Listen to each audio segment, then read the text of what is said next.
Now let us read ahead what happened when the narrator was turned and what she thought. As I walked slowly back to the station, I thought about my mother. As the narrator, she had been turned away from that place, so she slowly moved towards the station to go back to her quarter. Now she thought about her mother. Her mother had told her about Mr. Dorling, who had given me the address years ago. It had been in the first half of the war. I was home for a few days, and it struck me immediately that something or other about the rooms had changed.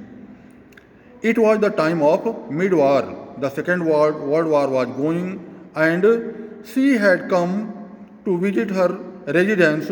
When she reached her home that night, she noticed that several things were missing, and the arrangement of the room had been changed.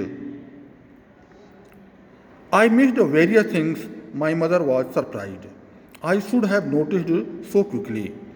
The narrator was missing several things, and so her mother had been surprised that the narrator had noticed those things so quickly. Then she told me about Mrs. Dorling. After that, Mrs. S., the mother of the narrator, told the narrator about Mrs. Dorling. I had never heard of her, but apparently she was an old acquaintance of my mother, whom she had not seen for years. She had suddenly turned up and renewed their contact. Since then, she had come regularly.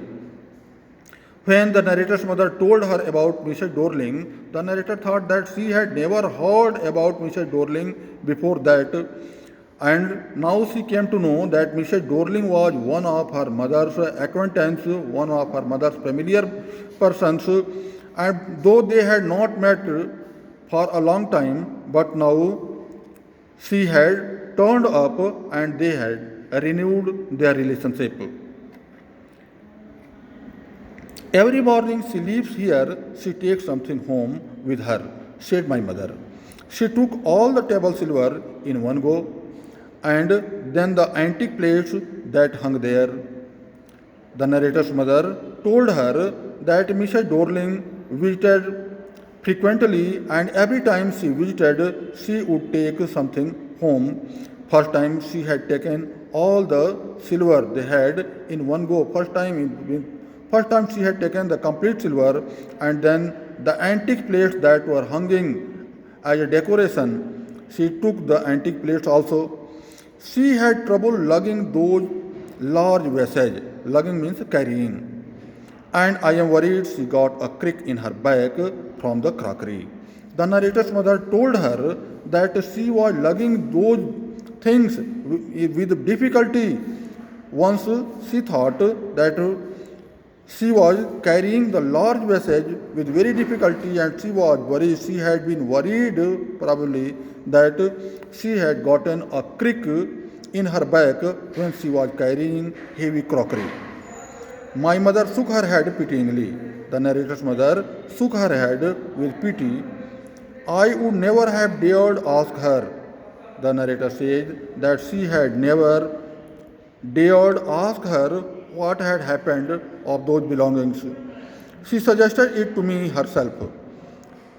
The narrator's mother said that she had never dared Mrs. Dorling ask that she should carry her belongings for a safekeeping to her house. But she, that is Mrs. Dorling herself, had insisted, she had asked and insisted that she would keep her belongings safe. She wanted to save all my nice things. Mrs. Dorling, the narrator's mother's acquaintance, wanted to save all her good things. If we have to leave here, we shall lose everything, she said.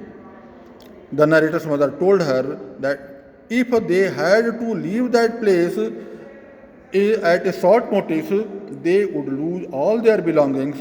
So, for the safekeeping, she had given it to Mrs. Dorling, thinking that she would return the things afterward. Have you agreed with her that she should keep everything? I asked. The narrator asked her mother if she had agreed with Mrs. Dorling that she would keep those things safe and would return later.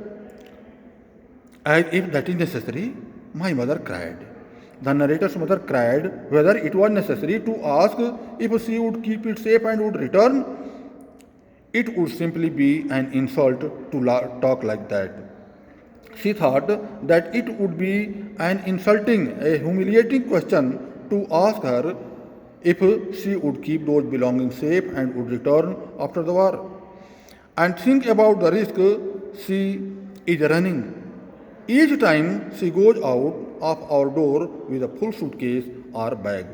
She added, the narrator's mother added, that the narrator should think of the risk which Mrs. Dorling was running, as each time she went out of their house, she carried a suitcase full of belongings or a bag full of things.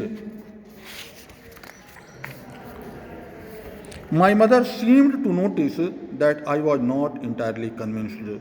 The narrator says that probably her mother thought that she, that is, the narrator, had not been convinced with her arguments. She looked at me reprovingly, and after that we spoke no more about that. The narrator's mother looked with a criticizingly she looked at her. Reprovingly means with criticize. And after that, they never talked about those belongings. Meanwhile, I had arrived at the station without having paid much attention to things on the way. Meanwhile, in that time, the narrator reached at the station and she did not pay much attention to those things that she visited on the way. I was walking in familiar places again for the first time since the war. But I did not want to go further than was necessary. Though the narrator was walking at the familiar places after the war, she was walking at the familiar places for the first time. But she did not want to go further than what was necessary. She wanted to do only those things that were essential. I did not want to upset myself with the sight of streets and houses full of memory from a precious time. The narrator says that she had not wanted to upset herself. She did not want to upset herself with the sight of streets and houses. The houses, streets, the roads.